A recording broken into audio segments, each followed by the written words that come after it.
Broadcast is now starting. All attendees are in listen-only mode. Hey, good morning, everyone, and welcome to the July X3 Consultant Roundtable. Thank you, everyone, for joining. We really appreciate you taking the time to attend our monthly event. And as well, thank you for the feedback and thank you for sharing the roundtable with your colleagues. We've got an exciting agenda for our July roundtable. Jason King's going to review an inventory reconciliation tool that's available in the enhanced package. This is really exciting and really valuable for those inventory reconciliation challenges. Scott Whitney's going to review manufacturing time tracking, a trick that's available with the tool. I'm going to discuss this month's segment of Consultant Toolbox. We'll have Sage University for You, as well as discuss our upcoming session.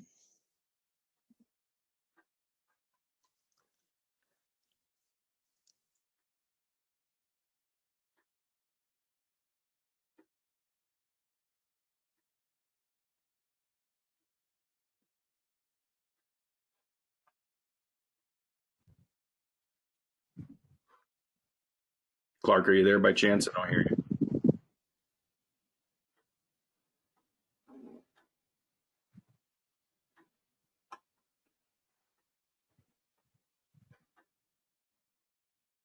Jason, is he making you presenter? He was going to be driving the PowerPoint, and then so I'm not sure. Maybe he's having technical difficulty for a second. Yeah. Okay, let me pop in and grab that presentation down.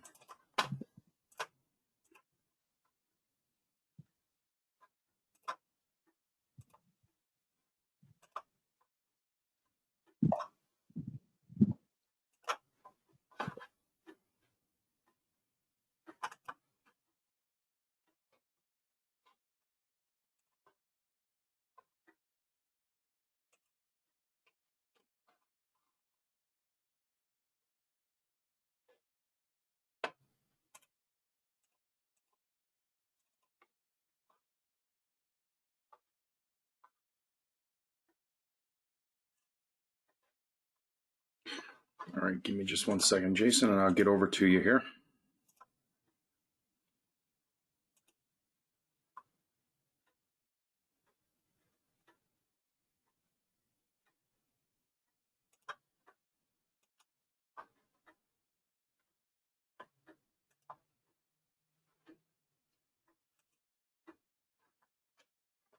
All right, tell me if we're good to go here, Jason. Let me head over to the agenda. Yeah, perfect. Yeah, just go to the There next you go. slide. Go ahead, sir. Okay, so yeah, next slide. So I'm going to talk about the inventory reconciliation. This is a tool that's available in the enhanced package. Go ahead to the next slide there. Yeah, so this is the additional tool that was included in the enhanced package. Lydia from the Central Center of Excellence, she presented this on a previous consultant roundtable. There is also an expert session available on this in Sage U, and the link is below. And she also mentioned that concerning the enhanced package, you can reach out to her directly. This is from the previous consultant roundtable.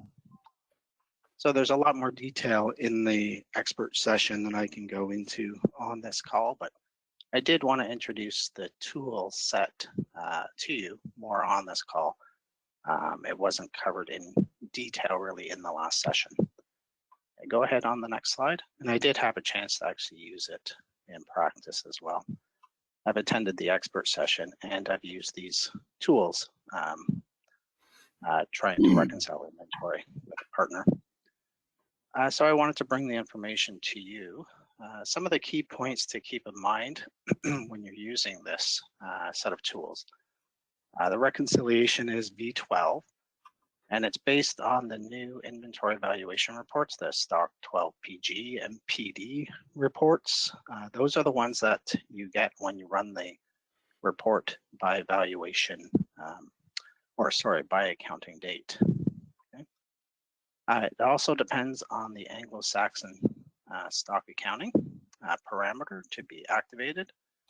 And in the aggregation criteria, you have to have it by VCR num, which is the standard in North America. It does include manufacturing and subcontracting transactions, and it excludes the in-transit stock. So when you run the inventory valuation report, you exclude the in-transit stock. Okay, next slide. This is from the expert session. So when you run the inventory valuation report by accounting date, you get this version of the report that has beginning balances, the activity, and the ending balances.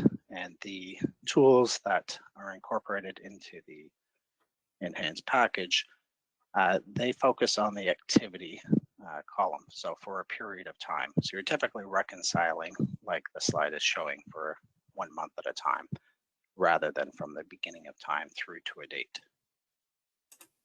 It does have some dependencies for the point in time tables to be populated, and these are normally populated when you upgrade to version 12, and also when you run the stock accounting interface each time. It's populating some of those tables there. I have used the tools with some slight changes to the SQL to be able to use it against the typical valuation report and in earlier versions as well. Next slide. Oops. Yeah, so next slide I think is just into the presentation. So yeah, if you could make me presenter and I'll share my screen. There you go, sir. Okay. All right, so you should see my screen here. Just confirm for me. Good, Scott. I do. Yep, you're good to go, Jason. Okay, right. Okay, so in the enhanced package, you'll see there's a set of SQL requesters. So they're in here. Lydia would have pointed them out in prior consultant roundtable. They begin with the letters YST, and they include several requesters that I'm going to go through with you. So as you can see, they're embedded in X3, and you can utilize them directly from X3 to run the views. The SQL query is there, and you can change them as you like if you were using them yourself. In the expert session, I think they also give you SQL scripts that can be run externally as well. That could be very useful. But they include some views or queries on some transactions that have not been posted or are missing the auto journal or do not have the accounting date, for example. They include a comparison of the stock transactions by document number and the corresponding GL. And it lists only those entries that have differences between the two. So that's a pretty useful query. And then there's another query for comparing the stock table, the Stojo table, with the actual valuation report. So I'll explain some of these in more detail. They do have some dependencies. So they rely on a couple of views that were added. I'll just go into them really briefly here. So you see in the views, when you download the package, you'll see a couple of views here that enable you to put in your chart of accounts. So you would use the SQL Server here, and you would put in here your chart of account code. So in the seed folder, it's NA1 that I'm going to be presenting. You can change the where clause for whatever purposes you like. When you save and validate the view, if you do make any changes, what happens out in here is it just builds a simple view with that chart of account code that it's going to join the SQL requester to and use that as a filter. Okay. Next, you do something similar for the sites that you're reconciling. So down here, I'm saying that I want to reconcile site NA11, NA12, and NA13. It's a comma separated list in single quotes. I put in the GL accounts that I want to reconcile. So these would be the physical inventory accounts that I'm trying to reconcile on the GL. So in here we have 15.1, 15.2, and 15.3 being the inventory accounts I'm trying to reconcile. Okay. We would typically exclude the WIP account. So we're just concerned with those accounts that are on the inventory valuation report. Okay. And then lastly, you have one for the list of products that you're trying to reconcile as well.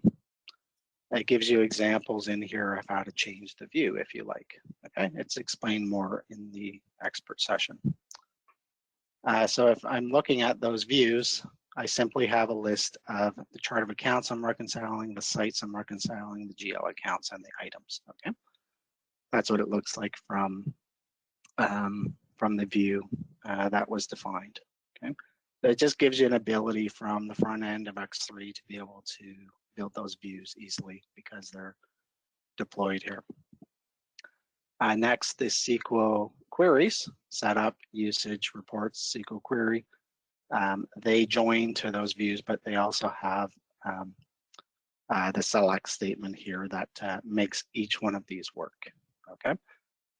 They are, I will point out, because it's V12 and it's based on the accounting date, you will see in here as part of the, I just kind of skipped over it. You'll see in there as part of the query definition that it's reading the accounting date here. Okay, this is in the Stojo table, and so that is kind of one of the prerequisites of using it because the new stock valuation report, when you run it by accounting date, it relies on this flag being populated. Okay. I have used these tools with earlier version, and I made change to this field here and change the accounting date to the stock movement date, which is another field in the stock journal table called IPT DAT. Okay, and I was successful in using that approach as well. So just to kind of mention that.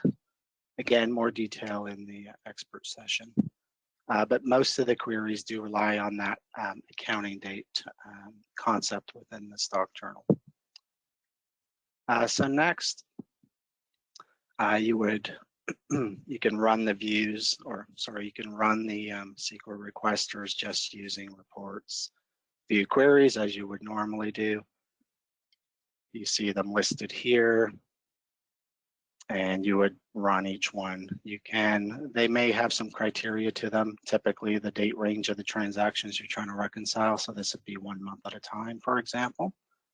You'd get the results set, and you'd either use them directly here on the within X3, or you can export the results if there's a lot of results. And that's what I've chosen to do with each one of them, is just to show you kind of what they look like when you run them, but show them to you in Excel.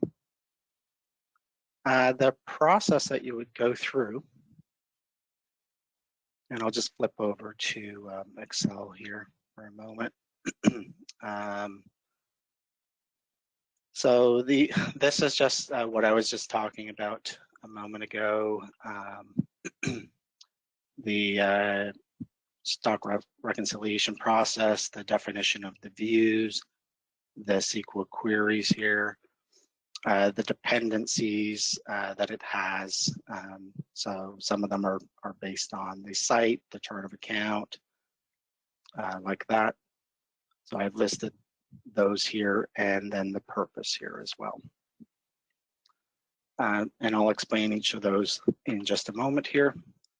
The process looks something like this, where you run, first of all, the stock and WIP interfaces, okay, just to make sure all the transactions are posted through to the GL.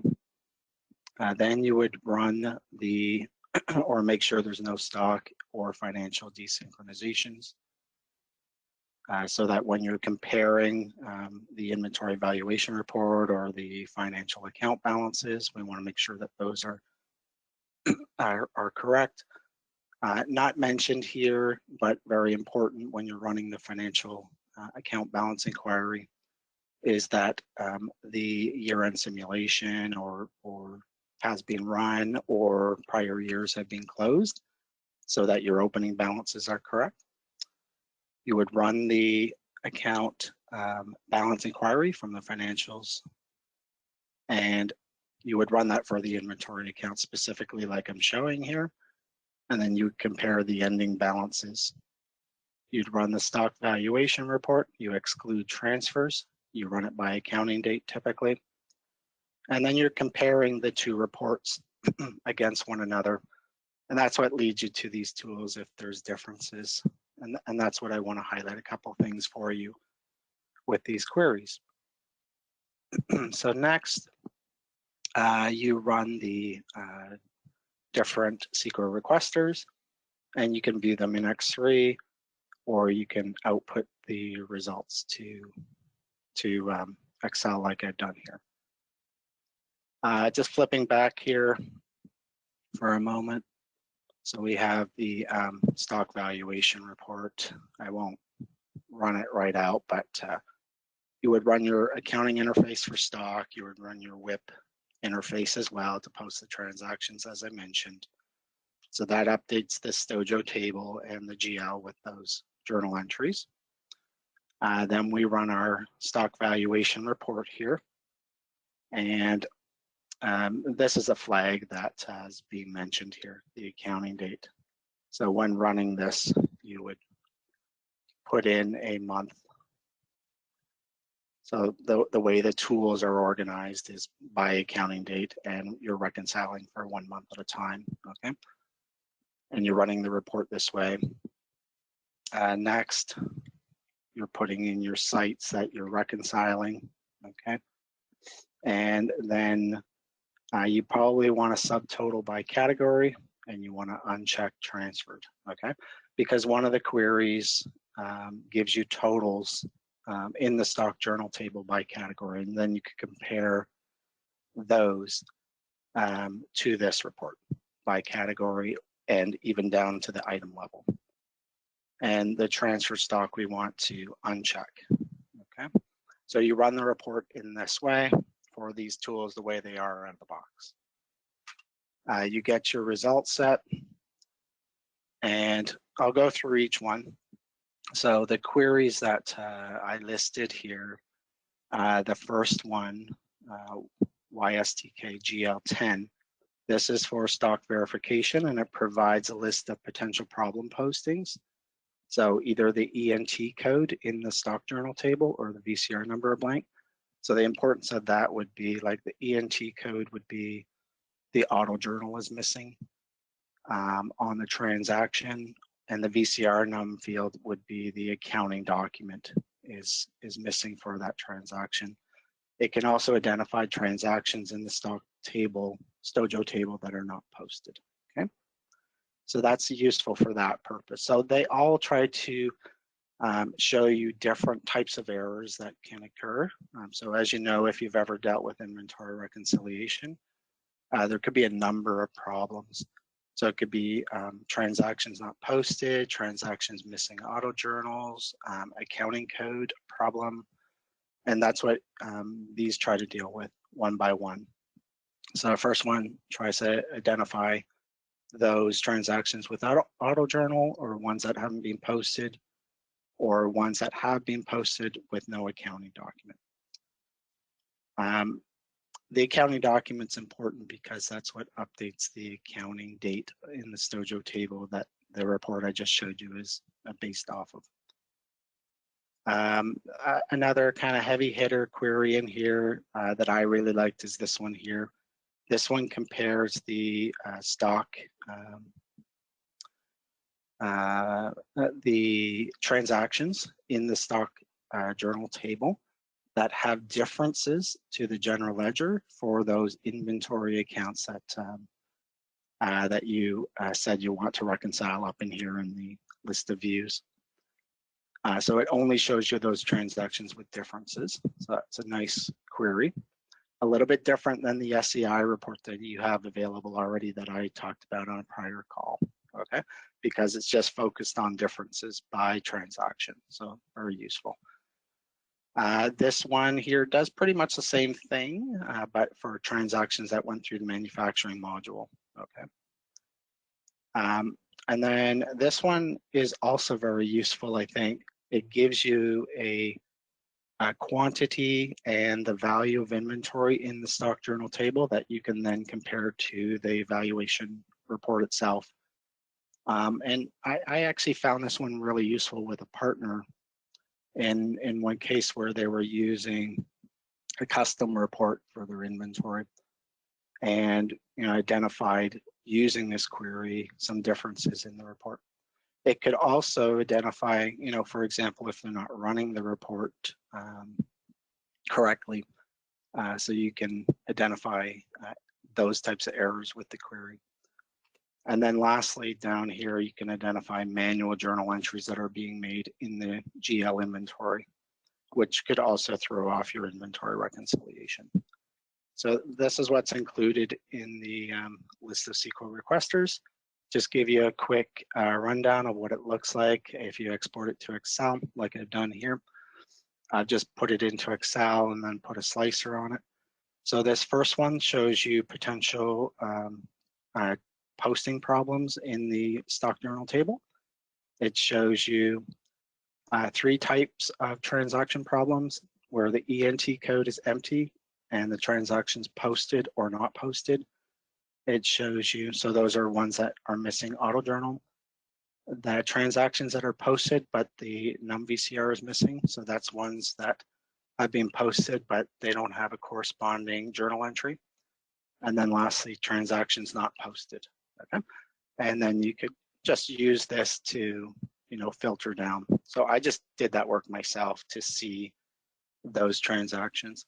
It identifies the site, it identifies the transaction and type, it identifies the date, the item, and the inventory value.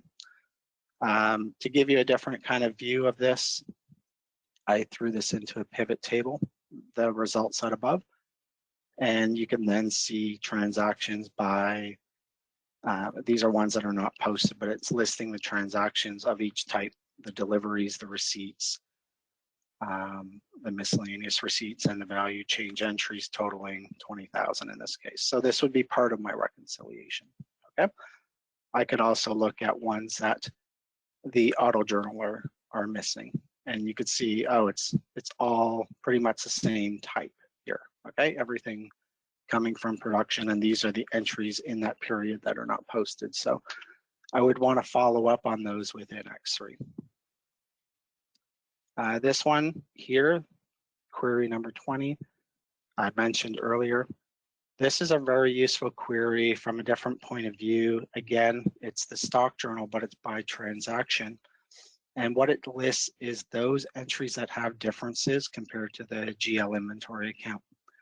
It gives you 3 groupings. It gives it to you by site, by document type, and by document number, okay? And this is the results that you get with the totals. Now, if you kind of look at this in, again, a pivot, you'll see the result set is in triplicate here, okay? This is the difference for this period of time for the journal entries by site. This is by document type, and this is by the document itself. So it's just kind of repeating in the result set your differences so that you could kind of hone in on a site where the differences are. You could look at it by document type and see where the differences are by document type.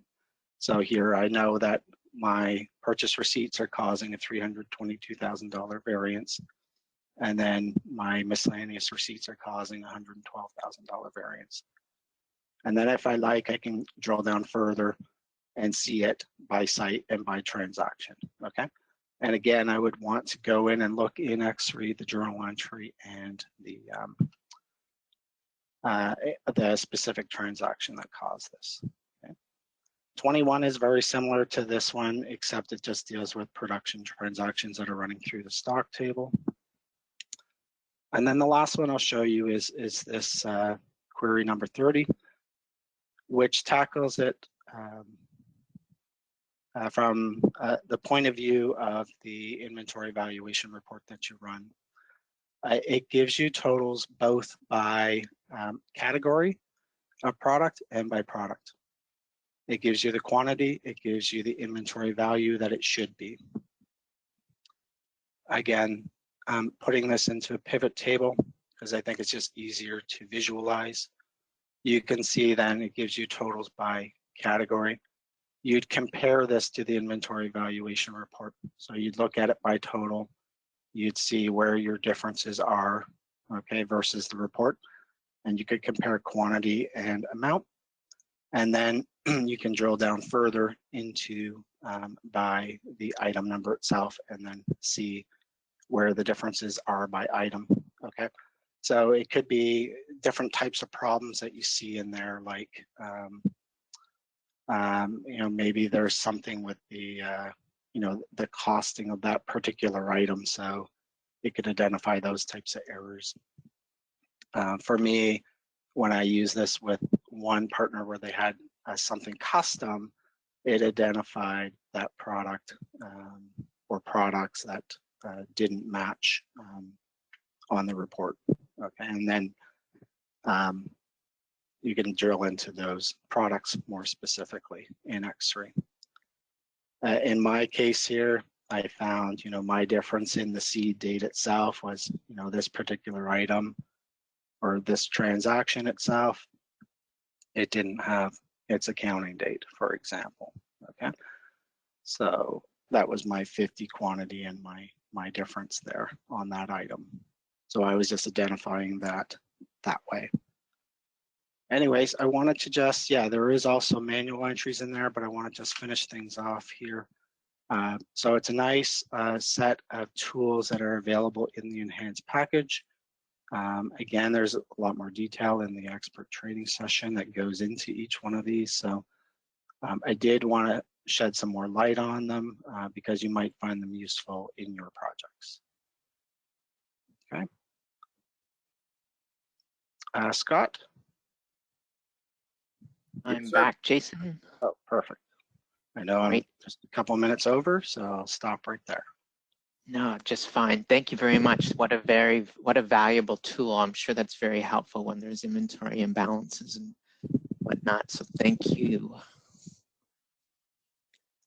Any questions? You can throw them into the question session in the in your module for GoToMeeting, and we'll get back to you with responses. Next step, manufacturing time tracking. Scott. Wonderful. Thanks, Clark. And Jason, that was amazing. Thanks for the lesson. That was really interesting. All right, let's go to the next slide. So we're going to start talking about manufacturing time tracking. One topic that we found extremely interesting in the conversation with one of our field sales engineers led us into some functionality that I have not really used a lot, but we both, Clark and I, thought it was worthy of conversation today. So, you know, part of that question was, have you ever been asked if you can do a single time entry for hours worked and allocate the hours across multiple work orders? So we're going to get into that today using the time tracking plan.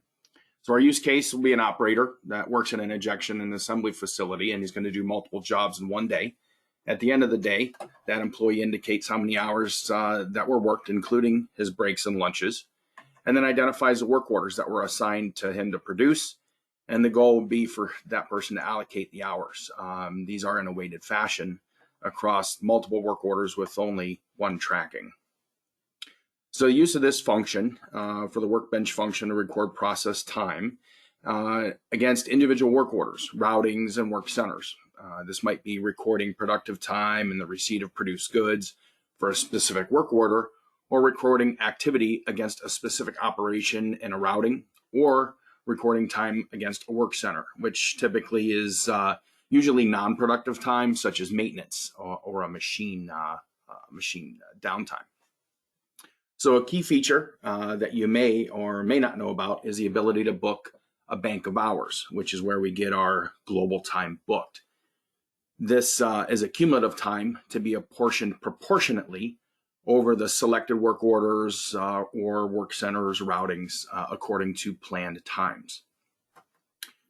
Nonconformance is also a function here. So this function is directly linked with nonconformance management functionality. If the manufacturing process warrants that notification to your quality management team of a potential nonconformity, you can raise a nonconformance incident directly from this function. Once you hit the validation button after all your entries are done, the plan will raise a nonconformance incident immediately. We're not going to cover that today, but the functions and the additional setup will need to occur, just like you would have if you were running nonconformance on your own.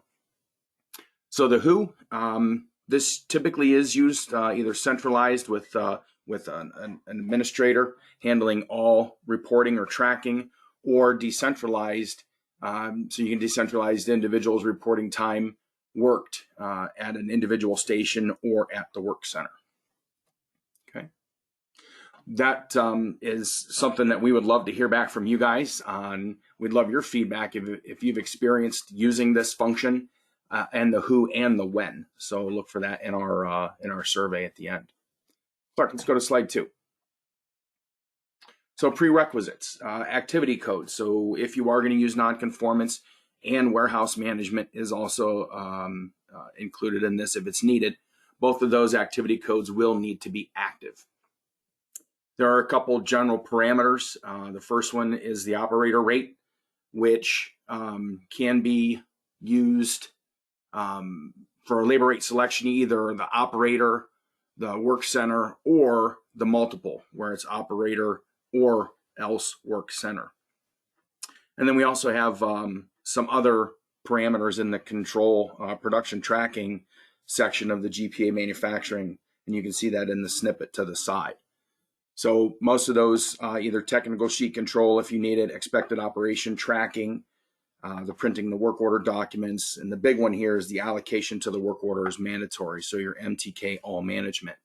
So that's the allocation of components to a work order before any production activity can be recorded. If that's mandatory, then you need to make sure that your release if shortage checkbox is checked when you're on the product site record. And if it's active, it should bypass that parameter.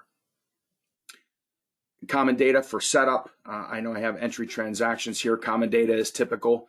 Common data setups for manufacturing tables. Examples of that would be your messages, any shifts, employees, employee teams or group of teams. All that stuff is would need to be set up if you're using manufacturing anyway, but it is useful here in time tracking. Entry transactions, the time tracking plan or JESMOL. Right now we're going to be using the all full entry transaction. There are 2 that come with X3, and that's the all full or the standard, and it really has to do with your different types of parameter settings. Tracking type, there are 3. You can track the work order, you can track routings or work centers, or you can have any combination in therein. And then we'll handle, and we'll look at this in a little bit when we go through the demo, but the consumption of materials or production reporting and or if non-conformance is going to be valid inside that tracking. Okay.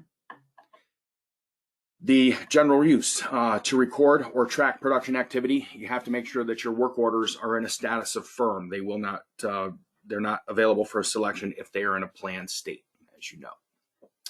In the home section of the work order function, and then the materials must also be available for tracking unless that parameter release of shortage is active on the product site record that we mentioned earlier. Okay. All right, Clark, I think we're gonna head to the demo. So let me hit share. Show my screen. Am I not? There we go. Thank you very much. And then let's go to monitor 3. Yeah. Boom. All right. Everyone can see my screen, I would suspect. Clark, are we good? Yeah, we're good, Scott. All right, wonderful.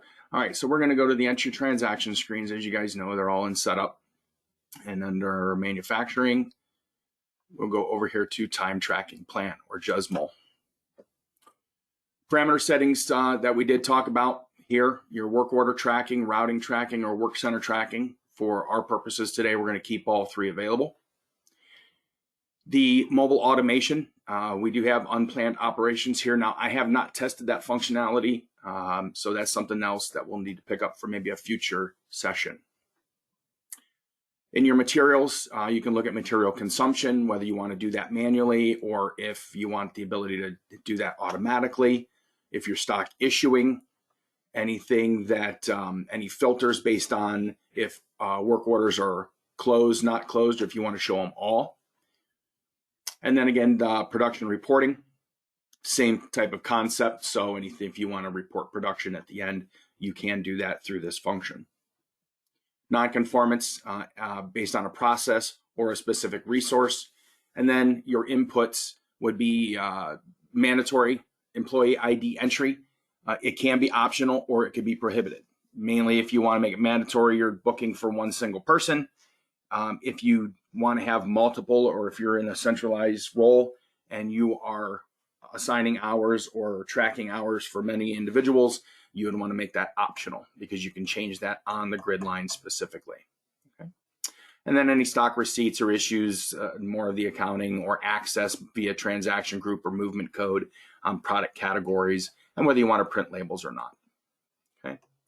Filters and sort all have to do with whether you want your default values for any of your filtering criteria or sorting information in the grid.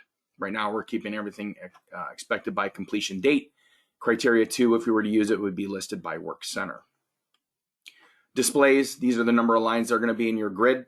And we are going to do preload, which allows us to enter hours, those global time booked. Okay. Grid information, any of your columns, as you know in other inquiries and other screens, these are the columns that are in your grid sorted down by order, and those can all be changed as you see fit. Okay. That's that. Now we're going to head over to the time tracking. So in manufacturing, we're going to go to production tracking and the time tracking plan, or FunBench O. Right. We're going to use all full. Okay, as you can see, the site is mandatory.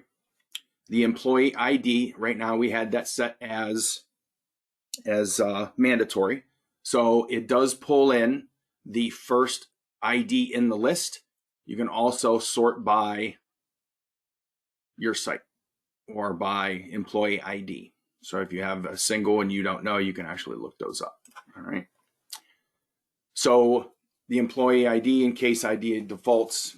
If entered, this will default to your detailed lines. So once once you get to enter your criteria, we hit search, your employee ID will populate on the grid line. Date range, the end date for a single date entry, or this really becomes a beginning date for bulk entry. So we're going to go for everything for August or July and August. My filter is to pull all closed and not closed work orders. This field default for tracking, recording, also for the recording of material issues or production receipt goods. So that also show for the work order entry. Global time booked is that cumulative time that we talked about over the selected records. So we have one individual that's going to work his standard shift plus any break time. So we're going to enter 9 hours. Now, the start and end range. So these are a number of ranges are displayed here. You've got work order, operations. You could do by product, which is based on your BOM relation, any routings, work codes, or work centers. So if you leave these fields blank, you will receive all the records as indicated via your setup requirements, and everything will start to show for NAO 12 site in that date range. For selected ranges, you can enter or select from the beginning and ending. The types of tracking available, the recording of time against operations for work orders, the operation activity, whether that's the routing or the product tracking, without a work order, and then against any work centers. So use of the operational grid, we're going to pick our specific work order range. So for mine, I want 2291. And I'm going to go to 2293. Okay. So first, you'll note there's a criteria button as well, right? So just like most of our other inquiries, we have additional information here. Mainly, the biggest one would be the additional selection for filtering for projects or any additional sorting criteria that were defaulted from the entry transaction, but you may want to change them here.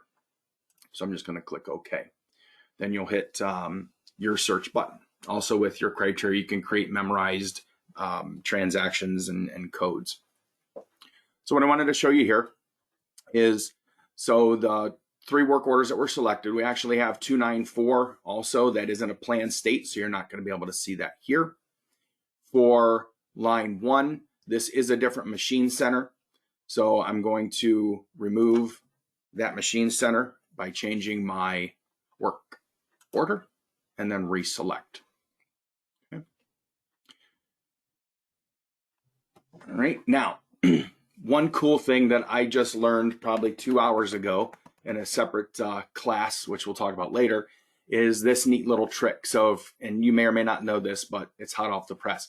So you'll see these columns that are truncated, right? One thing I learned today is if you're in the field and you hit Escape R, it expands every single column header across the grid. I thought it was cool. I wanted to make sure that I showed you guys that today. So moving left to right on our grid, you'll see that today's date is a default, except for the fixed column, of course. So fixed column, this date is modified. It does default to today's date, but it can be modified to a past date. It cannot go forward. You will receive a blocking error if you try to choose a forward date. And all stock transactions, if applicable, are carried out on the entered date. So if this changes to 7/20, if I wanted to do this for yesterday's production, we'll just change the date. System will validate that this specific date also falls in a period which stock updates are authorized. So because we chose work order as our selection criteria, all the details from the respective orders have been populated. If I begin to tab through, you'll note that our first entry is the actual work center. All right, so this individual was on is in between working on 2 work orders on 2 different machines, and they're adjacent on the line. Labor work center is indicative to the employee ID and the routing. And then the total completed quantity. So I will move the grid over. So what you see here is 2707. So the quantity that you record in the total completed quantity field should be the total quantity produced by operation, including any rejected quantities. If you need to record a rejected quantity for an operation and need to assign individual rejection codes to those matched quantities, you can also select that to be done on an actual rejected quantity action icon. So if we were to add in anything here, you can utilize the action icon and go right to a detailed entry and provide your quantity, your rejection code, etc. If not, you just bypass that field altogether. Since our manufacturers are perfect, there are no rejections on this machine. Similarly, if you need to record actual setup time or any actual run times, you can do that as well. Your actual setup time is entered by range, so you can split those between bank of days and start and end times, so it accumulates in a portion proportionately. Same thing with the actual runtime, entered by range. So now we're going to view the time. So as you can see, actual run times were populated based on the global time booked and the number of units. So that's how it's weighted.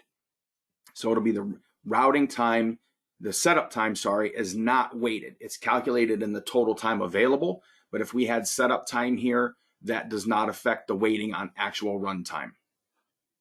So in this case, what you'll see here is we had a completed quantity of 2707 or 2693. So the splits are pretty even. I mean, it's 50.1% to 49.9. So what I'm going to do here is I'm going to say, well, this individual only produced 2,600 on this work order, and you can see the actual runtime changed. And on this work order, they produced 2,000.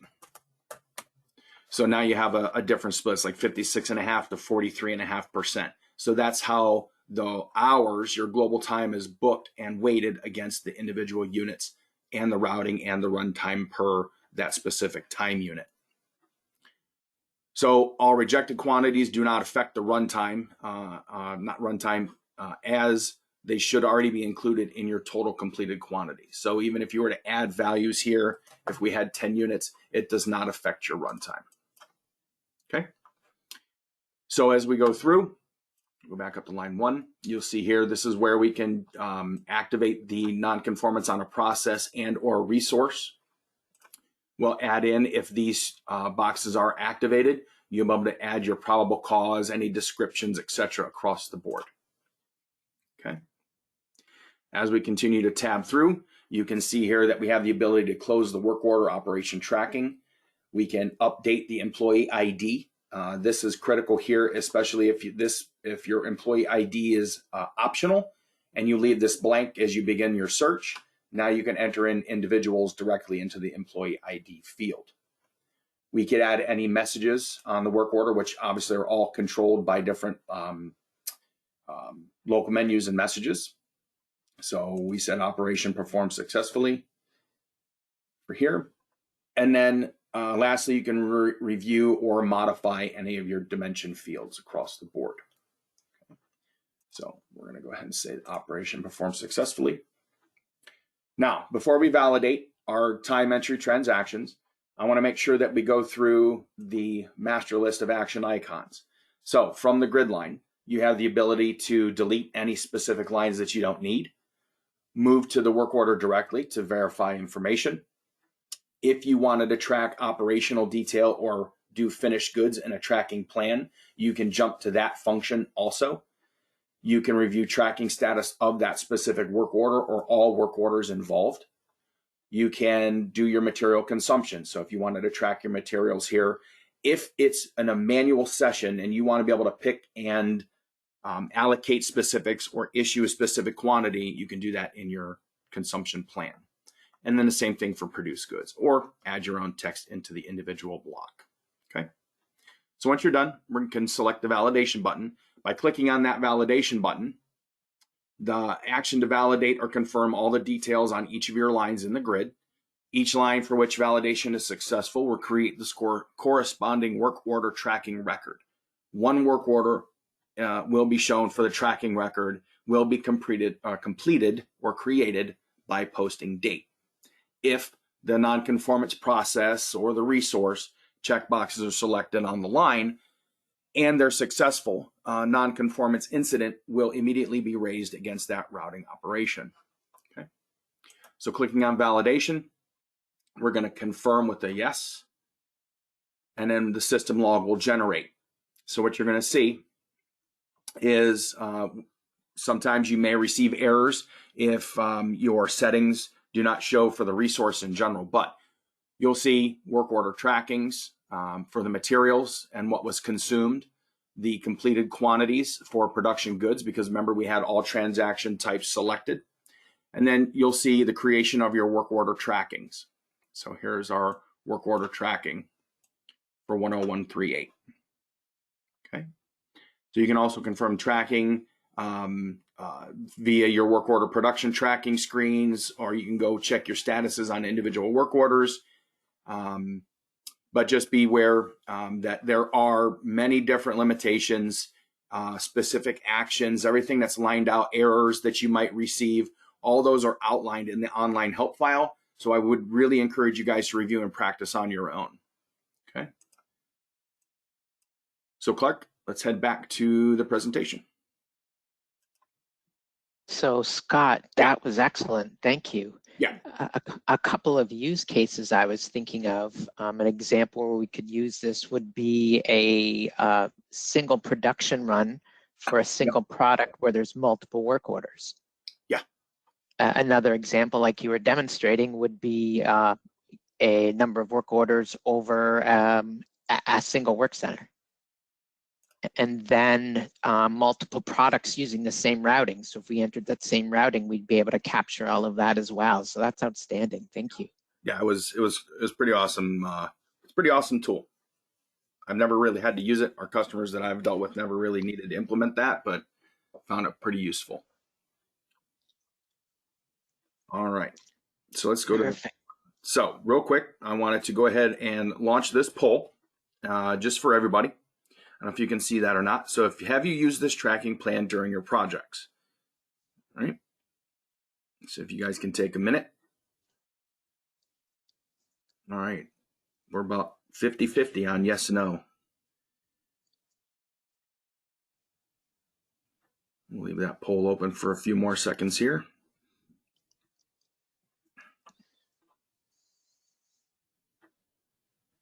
Awesome. Looks like everybody's voted in.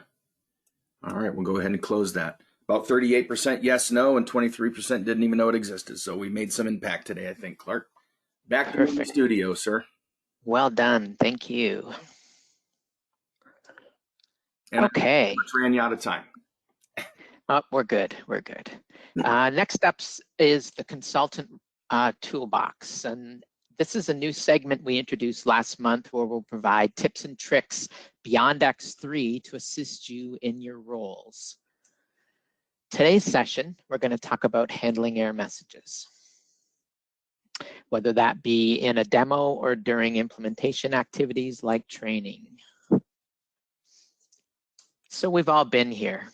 We set up the customer's image. We test it probably late into the evening, the night before we go on site. We're demoing, training in X3, and boom, we get an error message. And then immediately beyond that, it's, oh my, why did X3 do this to me? This is crazy. Why is this happening? Now, like, I get the frustration. I've been there, had that problem yesterday, as a matter of fact. However, us showing that frustration isn't the impression that we want to make. So we need to stop. So encountering an error during software demonstration can be challenging, but it's essential that we handle it calmly in a professional manner. In fact, we can make it a positive. It's not what happens, it's about what we do about what happens, as we all have heard. Here are some tips you can use to manage a situation like this. So first, we want to remain calm. Staying composed and not panic. Errors can happen to anyone. Your audience understands that in terms of you've prepared for your session, you've done all the work in advance, everything worked fine until you got in front of the customer. So first, we want to remain calm. Next, we want to acknowledge the error. You don't want to just enter past it, like I may have done in the early days. We want to be transparent and acknowledge that the error can occur. It's better to address it up front rather than hide it or ignore it. Acknowledging that an error can happen in the early stages of setup configuration prevents loss of momentum throughout the project. Of course, we exercise our due diligence, and they still sometimes happen. But us acknowledging that it happened during this stage is really important for the project in terms of the customer's expectation of X3. Whoops, sorry. We want to describe the issue, briefly explain what the error is and what you're trying to achieve. And we want to emphasize that the importance of testing throughout the configuration setup and the balance of the project is critical so that we can handle these errors that happen. Troubleshooting. Troubleshooting is important. We may want to take a few minutes troubleshooting. However, we do not want to do a deep dive. We do not want to spend a lot of time. Now, have a backup plan. And in some cases, errors may be difficult to resolve. Having a backup plan prepared or knowing that we're going to go to the next step and maybe review the error at lunchtime or in the next evening and move on within the project.